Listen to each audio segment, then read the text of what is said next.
2 years went by, and Joyce was still stuck in the same spot. She moved back in with her mom in a small apartment across town. To make ends meet, she took a job at a grocery store, scanning items and bagging groceries for minimum wage.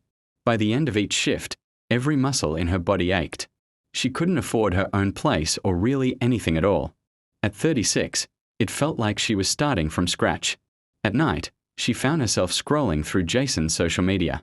She knew she shouldn't do it, but she just couldn't help herself. She needed to see him suffering, to have proof that the universe was fair. But instead, Jason was thriving. He got another promotion at work and bought a bigger house. His posts were filled with pictures from fancy restaurants and beach vacations. The woman he left her for was stunning and young, always smiling in every photo. They looked so happy, so perfect. Joyce saw him once at the mall, holding hands with his new girlfriend, laughing at something she said. He looked healthy and successful, like a guy who had never hurt anyone in his life. He walked right past her without even noticing. That night, she went home and cried until her throat felt raw. Where was karma? Where was the justice for everything he had done? Her mom held her that night and said something Joyce didn't want to hear. Sometimes, bad people win. Sometimes, they never pay for what they did.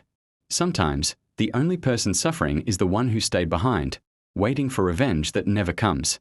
Joyce thought about all the years she had wasted. She realized how she let Jason destroy her, thinking that staying would somehow pay off in the end. She believed the universe kept score, that her pain would eventually be balanced out by his. But life didn't work that way. Jason moved on and lived well. He probably never thought about her anymore, probably slept soundly at night. Meanwhile, Joyce was the one who couldn't sleep, the one with scars, the one who lost years of her life waiting for something that was never going to happen. The truth was ugly and unfair. Karma wasn't coming. It never would. Jason would likely live a long, happy life without facing any consequences for what he did to her. Joyce had to find a way to deal with that reality. So, she stopped checking his social media. She stopped waiting. She started seeing a therapist who helped her understand that leaving wasn't about karma. It was about saving herself. Joyce would never get those years back.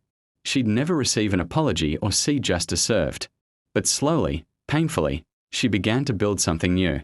Not because the universe owed her anything, but because she finally realized that waiting for karma was just another way of letting Jason control her life.